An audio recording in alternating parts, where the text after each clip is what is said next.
ने संतान की प्राप्ति के लिए कराया।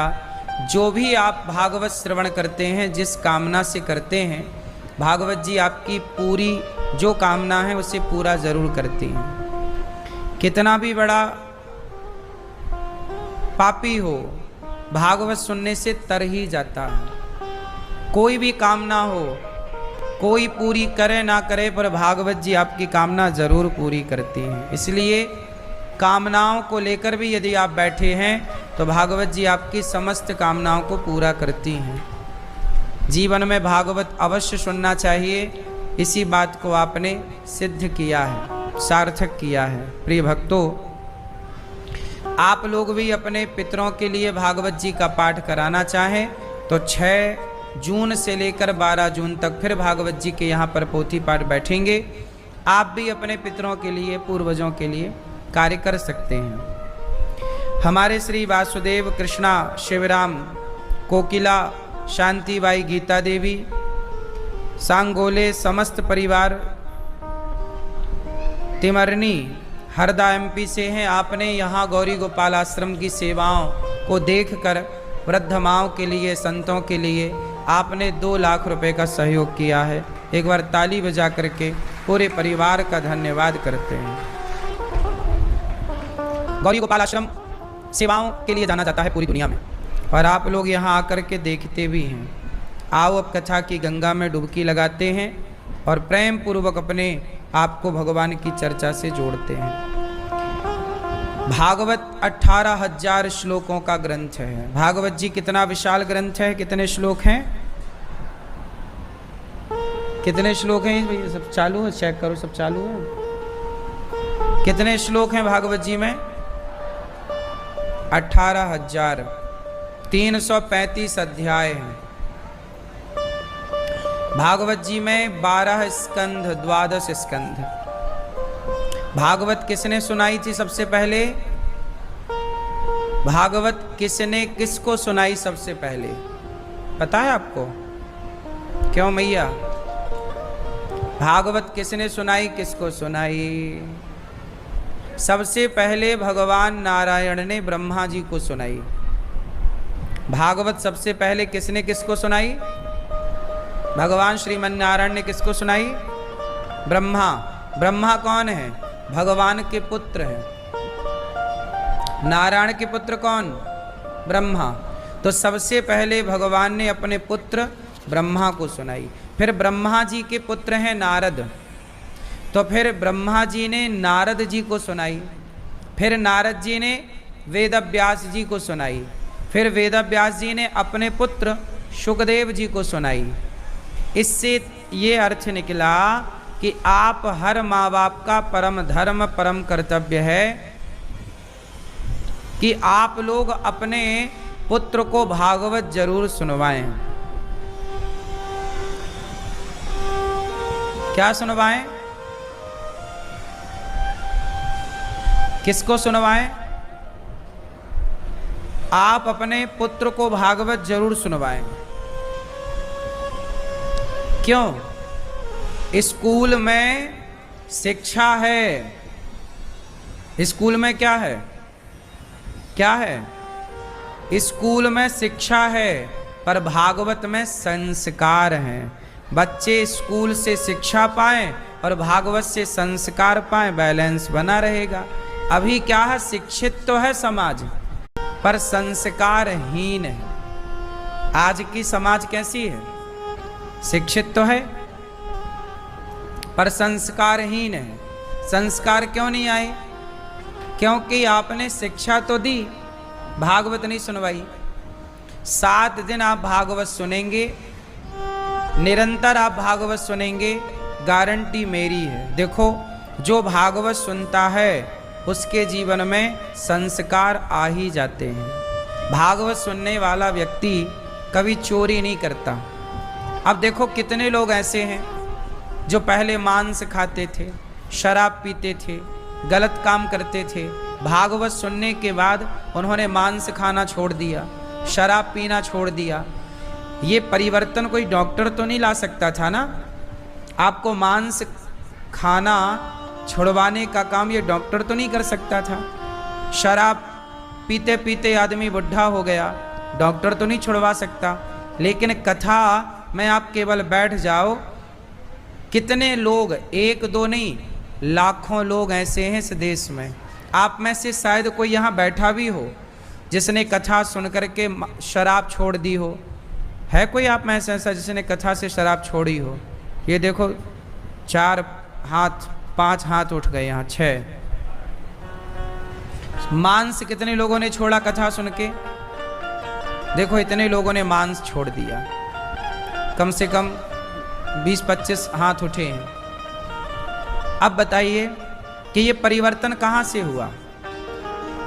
कथा से हुआ। ना तो कोई टैबलेट दी गई, ना कोई इंजेक्शन लगाया गया, ना भर्ती किया गया, ना कोई पैसा लगा, और आपकी बीमारी ठीक हो गई। किसके बल पर? केवल सत्संग के बल पर। इसलिए कहता हूं कि सत्संग जरूर करो, भागवत जरूर सुनो। भागवत सुनने से क्या होगा? संस्कार मजबूत होंगे।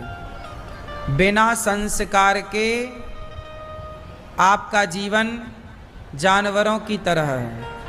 इसलिए भागवत सबसे पहले भगवान नारायण ने अपने पुत्र को सुनाई, ब्रह्मा जी को। ब्रह्मा जी ने अपने पुत्र नारद जी को, नारद जी ने वेदव्यास जी को, और वेदव्यास जी ने अपने पुत्र सुखदेव जी को। वही सुखदेव जी ने राजा परीक्षित को भागवत सुनाई, और जब राजा परीक्षित को भागवत सुनाई गई तो 7 दिन में राजा परीक्षित जी का उद्धार हो गया। राजा परीक्षित जी को क्या प्रॉब्लम थी? श्राप लगा हुआ था, 7 दिन में मरने का श्राप था। राजा परीक्षित जी को कितने दिन में मरना था? क्यों? ओ पंचायती मैया, राजा परीक्षित को कितने दिन में मरना था? कितने दिन में? 7। जिसे 7 दिन में मरना हो वो क्या करे? सोचिए, राजा परीक्षित जी के पास केवल 7 दिन थे। भागवत सुनी, उन 7 दिनों में जो काम सारी उम्र में ना कर पाए वो काम 7 दिनों में हो गया। आप सारी पढ़ाई पढ़ लो, सारी जिंदगी पढ़ो, सारी जिंदगी में जो ना सीख पाओगे वो 7 दिन की कथा में सीख जाओगे। ये कथा का प्रभाव है। सत्संग कोई कंटिन्यू करे, निरंतर। अब आप लोग गलती क्या कर जाते हैं कि सत्संग करते तो हैं, आज कथा सुनी, 1 दिन सुना, 2 दिन सुना, 4 दिन सत्संग किया, फिर 10 दिन तक नहीं सुना, फिर 5 दिन सुना, 15 दिन नहीं सुना, फिर 10 दिन सुना, 1 महीने नहीं सुना। आप लोग ये गलती करते हैं। बताओ, आज हमने भोजन किया, अब 4 दिन नहीं करेंगे, कैसा है? आज हमने पानी पी लिया, अब 4 दिन नहीं पिएंगे, कैसा है? पानी रोज पीना पड़ता है, भोजन रोज करना पड़ता है। शरीर की जरूरत भोजन है, शरीर की जरूरत पानी है या नहीं? क्या बिना पानी और बिना भोजन के शरीर चलेगा? उत्तर दो। जैसे पानी और भोजन शरीर की आवश्यकता है, उसी तरह मन की, बुद्धि की, आत्मा की आवश्यकता सत्संग है। शरीर को रोटी चाहिए, फल चाहिए, दाल सब्जी सलाद चाहिए। ऐसे ही आत्मा को, मन को, बुद्धि को सत्संग चाहिए। सत्संग क्या होगा? सत्संग करने से, सत्संग करने से मन शांत होता है। मन शांत होगा तो आत्मा को शांति मिलेगी, बुद्धि को शांति मिलेगी, चित्त को शांति मिलेगी। अब क्या है, रोटी खा के शरीर तो शांत हो जाता है, लेकिन आपने शरीर का आहार तो दिया, पर मन और आत्मा का आहार आपने दिया ही नहीं। समझो ना, शरीर का आहार है भोजन, और आत्मा और मन का आहार है भजन। भोजन भजन, बोलो भोजन भजन, भोजन भजन। भोजन में लगी है मात्रा। बताओ भोजन में कौन सी मात्रा लगी है? ओ की मात्रा। भा में ओ की मात्रा, भो मात्रा लगी है। भोजन में लगी है मात्रा, जबकि भजन में कोई मात्रा नहीं है। भजन है कोई मात्रा। इसका मतलब है कि भोजन करो तो मात्रा से करो। ज्यादा खाओगे बीमार पड़ जाओगे। भोजन करो तो मात्रा से करो, और भजन करो तो बिना मात्रा का करते रहो, करते रहो। कोई इसकी हिसाब किताब नहीं, कितना ही होना चाहिए, जितना अधिक से अधिक। भोजन अधिक कर लोगे मर जाओगे, बोलो हाँ। पर भजन अधिक कर लोगे तो तर जाओगे। ज्यादा खाओगे तो मर जाओगे, और भजन को ज्यादा किया तो तर जाओगे। अच्छा, भजन करने से क्या होता है? कथा सुनो। कथा सुनना ही भक्ति है। भक्ति का मतलब क्या है? माला जप रहे हैं ये भी भक्ति है, पर आप 3 घंटे बैठ के कथा सुन रहे हैं, ये भी तो आप भक्ति कर रहे हैं। भगवान का गुणगान सुन रहे हैं, भागवत सुन रहे हैं, मतलब आप भक्ति कर रहे हैं। और ये जो भक्ति का पुण्य है, कहते ना आग सब कुछ जला सकती है। आग सब कुछ जला सकती है, पर आग में इतनी ताकत नहीं कि वो भक्त की भक्ति को जला सके, पुण्य को जला सके। आपका पुण्य, आपने जो पुण्य किया, किसी भूखे को आपने रोटी खवा दिया, प्यासे को पानी पिला दिया, ये पुण्य हो गया। आग के पास इतनी ताकत नहीं है कि वो आपके पुण्य को जला सके। जब आप मरोगे तो आपका शरीर जलेगा चिता पर आपके शरीर से किया गया पुण्य अमर हो जाएगा, उसे आग नहीं जला पाएगी। जो आप भक्ति करोगे, सत्संग करोगे, कथा सुनोगे, वह अमर है, उसे कोई आग कभी नहीं जला सकती। इसलिए तो कहते हैं कि भजन करो, भजन करो मस्त जवानी में बुढ़ापा किसने देखा है। भगवान का चिंतन करो, नाम जप करो, अच्छे काम करो, पुण्य पुण्य कर लो, पाप पाप टालते चले जाओ। कल पाप करेंगे, कल पाप करेंगे, कल पाप। आज पुण्य करो, पाप को टाल दो कल पर। कल किसने देखा? ठीक है, पुण्य करना हो तो आज करो। काल करे सो आज कर, आज करे सो अब। पल में प्रलय होएगी, बहुरी करेगा कब। और पाप करने का मन हो तो पाप करने को क्या बोलो? आज करे सो काल कर, काल करे सो परसों। अरे जल्दी जल्दी क्या करना है, जिंदा है अभी बरसों। तो पाप को कल पर टालो, पुण्य को आज ही कर डालो। सत्संग बहुत जरूरी है। तो भागवत में सुखदेव भगवान ने राजा परीक्षित को 18,000 श्लोक जब सुनाए तो राजा परीक्षित जी को मुक्ति मिल गई। क्या मिल गई?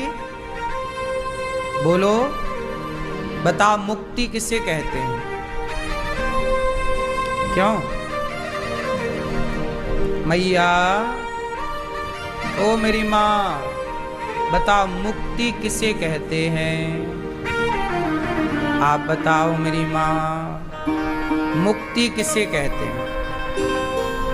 बताओ, मुक्ति किसे कहते हैं? आप बताओ, मुक्ति किसे कहते हैं? चश्मा वाली मैया, बैठे बैठे बताओ।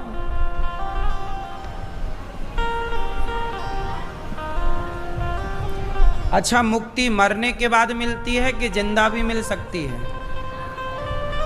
जिंदा में मिल सकती है? तो सुनो, जिसे जिंदा में मुक्ति मिलती है उसी को मरने के बाद भी मुक्ति मिलती है। जो जीते जी मुक्त ना हो सका वो मरने के बाद क्या मुक्त होगा? इसलिए मरने के बाद की मुक्ति तो मिलेगी। पहले कौन सी मुक्ति? हाँ हाँ,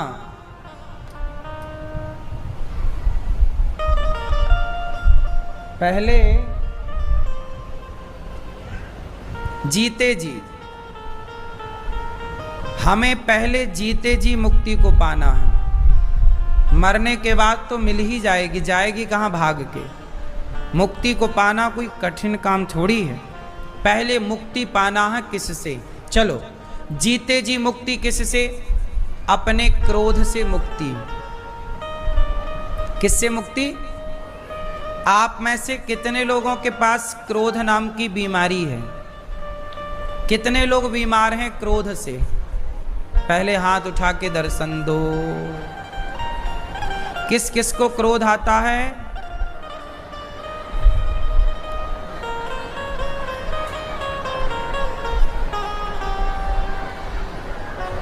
देखो बातें चालू हो गई, पंचायत करा लो बस। किस किस को क्रोध आता है इतना ही तो पूछा है हमने। अच्छा, आपको क्रोध नहीं आता? और आपको? तो हाथ उठाओ ना मस्त। हमें मुक्ति चाहिए क्रोध से। किससे चाहिए? क्योंकि ये क्रोध नाम की जो बीमारी है ये हमारा बहुत नुकसान करता है। करता है कि नहीं? क्रोध आता है और गुस्से में हम आपको उल्टा सीधा बोल देते हैं और सारी जिंदगी के बने बनाए रिश्ते 1 मिनट में खत्म। बोलो हाँ, केवल क्रोध के कारण। इसलिए हमें क्रोध पर कंट्रोल, क्रोध से मुक्ति चाहिए। पहली मुक्ति क्रोध से, दूसरी मुक्ति लोभ से। हमारे भीतर क्या है? अधिक मात्रा में क्या है? लोभ। क्या है? अच्छा, लोभ होना गलत नहीं है। इतना लोभ हो कि रोटी कपड़ा मकान हमारे पास हो। कितना मेरी माँ? आपके पास बढ़िया घर हो, आपका रहने को, खाने को बढ़िया रोटी हो, पहनने को कपड़े हो। रोटी कपड़ा मकान की व्यवस्था भगवान करे सबके पास हो। परंतु इससे ज्यादा जो हम लोग लोभ करते हैं, यही लोभ हमें कष्ट देता है। अब हम लोगों के पास लोभ क्या रहता है? हमारी बड़ी गाड़ी हो, बड़ा बंगला हो, बड़ा नाम हो, बड़ी इज्जत हो। इस चक्कर में पड़ तो जाओ और पा भी लो। चलो, पैसा भी पाओ, पद भी पाओ, प्रतिष्ठा भी पाओ, गाड़ी बंगला सब मिल जाएगा। पर सब पाके भी क्या मिलना है? सब लोग हमारी तारीफ करेंगे, इससे क्या हो जाएगा? क्या हो जाएगा? सब आपकी वाह वाह, जय हो जय हो जय हो, क्या होगा इससे? आजकल दुनिया वाह वाही में जीती है। सबको वाह वाही चाहिए, सबको पद चाहिए, पावर चाहिए। पर क्यों भूल जाते हो कि मनमोहन सिंह जी तो देश के प्रधानमंत्री थे ना। प्रधानमंत्री होने के बाद भी आखिर उन्हें मरना पड़ा कि नहीं? आप पद पालोगे तो अमर थोड़ी हो जाओगे। वो तो प्रधानमंत्री थे, फिर भी ना बुढ़ापा आया, व्हील चेयर पर चलना पड़ा उन्हें आखिरी के दिनों में। तो कर्म दंड तो हर व्यक्ति को, चाहे प्रधानमंत्री हो, राष्ट्रपति हो, रिक्शा वाला हो, आम आदमी हो, आप हो, हम हो, साधु हो, गृहस्थ हो, कर्म दंड तो किसी का पीछा नहीं छोड़ते ना। पाए तो थे पद प्रतिष्ठा, पाके क्या पा गए? बोलो, उसी पद प्रतिष्ठा के लिए ना आदमी मरता है। बोलो मेरी मां, पाके क्या पा गए? बोलो। इसलिए आदमी केवल परेशान ही होता है। मैं परेशान होता रहूं, चलो मैं परेशान होता रहूं पैसे के लिए। टाटा जी कितने पैसे वाले थे। अभी टाटा जी कुछ, अभी मृत्यु हो गई हमारे टाटा जी की। उनके जितना पैसा भला किसके पास होगा? लेकिन इतना पैसा पाके भी क्या पाए? अमर हो गए क्या? बुढ़ापा नहीं आया क्या? कष्ट नहीं मिला क्या? ये प्रकृति है साहब। ये शरीर जो है ना, ये एक दिन मरेगा। हम एक दिन मरेंगे, ये सत्य है। इसलिए बिंदास जिंदगी जी लो। पैसा कमाना बुरा नहीं है, हम ये बिल्कुल नहीं कह रहे हैं कि पैसे ना कमाओ, कमाओ, पर पैसे कमाओ तो पैसे क्यों कमाओ कि हम किसी के काम आ जाएं। पैसे कमाओ किसी की भूख मिटाने के लिए कमाओ, किसी का तन ढकने के लिए कमाओ, किसी प्यासे की प्यास बुझाने के लिए कमाओ। इसलिए पैसे ना कमाओ कि पैसे कमा के तुम एक बंदूक खरीदो और जाके ठाठा करके मार दो किसी को। भाई पैसे से रोटी भी आती है और बंदूक भी आती है। बोलो हाँ, फ्री में ना बंदूक मिलेगी ना रोटी मिलेगी। अब पैसे सब कमा रहे हैं। पैसे तो देखो हम भी कमाते हैं, लेकिन हम पैसे कमाते हैं और देखो गौरी गोपाल में हजारों लोग निःशुल्क पेट भर भोजन करते हैं, सबका प्रसाद चलता है, यहाँ रोटी बंटती है। तो पैसे कमाओ, हॉस्पिटल बनाओ, मरीजों की सेवा करो। आदमी ना जब पैसे कमाता है तो वो अंधा हो जाता है, उसे पैसा दिखता है। अब ये बताओ कि जितने पैसे वाले हैं इनके पास क्या कमी है?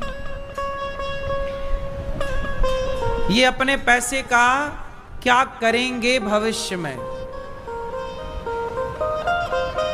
अरे ये अपने पैसे से स्कूल बनाएं, यूनिवर्सिटी बनाएं, हॉस्पिटल बनाएं, भूखे के लिए अन्न क्षेत्र चलाएं, यही ना पैसे का उपयोग है। कमा कमा के तो रख के टाटा जी भी चले गए, कमा कमा के रख के तो चले गए। कुछ हिस्से में उन्होंने पुण्य किया भी होगा, तो जो पुण्य किया होगा वो पुण्य उनके संग चला गया, बाकी तो सब यहीं धरा रह गया ना। कहते ना खाया पिया अंग लगेगा। खाया पिया, जोर से, खाया पिया अंग लगेगा, दान दिया संग चलेगा और बचे खुचे में जंग लगेगा। यही रीति है। ये संसार की सत्यता यही है कि खाओ पियो अंग लगे, दान दो तो संग चले और बचे खुचे पे। अब देख लो,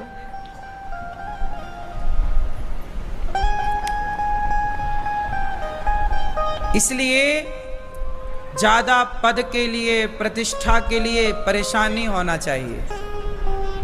जो मिल जाए काम करो, मेहनत करो, पैसे कमाओ। जितना मिल रहा है, जो प्राप्त है, उसे पर्याप्त मान करके ईश्वर का धन्यवाद दो। जीवन में सुखमय जीवन जीना है तो। बात सही है कि गलत है? तो हम आपसे यही प्रार्थना करते हैं कि बस परेशान नहीं होने का। आप अमीर हैं तो भी परेशान मत रहिए, और गरीब हैं तो भी परेशान मत रहिए। जितना आपके पास है उसको पाकर ईश्वर की तरफ देखना चाहिए कि विधाता, मैं तो इसके योग्य भी नहीं था, आपकी कृपा ने मुझे इस लायक बना दिया कि आज ये सब कुछ है। सबसे बड़ी दौलत क्या है? आप बताओ, सबसे बड़ी दौलत क्या है? बताओ, सबसे बड़ी दौलत क्या? सबसे बड़ी दौलत तो है, जैसा कि हर बार हम बताते हैं, संतोष। लेकिन यहां एक चीज और आपके लिए समझनी है, और वो केवल ये है कि सबसे बड़ी दौलत है आज्ञाकारी पुत्र और आज्ञाकारी पत्नी। और चरित्रवान पुरुष। यदि आपका पति चरित्रवान है, जितनी स्त्रियां यहां बैठी हैं, आपका पति यदि चरित्रवान है, मतलब आपके सिवा वो किसी और स्त्री को नहीं देखता गलत नजर से। यदि आपका पति चरित्रवान है, आपकी पत्नी चरित्रवान है और आज्ञाकारी है, और आपका बेटा भी आज्ञाकारी है, बेटी भी आज्ञाकारी है, तो आप इस धरती में सबसे अमीर हैं, यदि आपकी पत्नी पति पुत्र ऐसे हैं।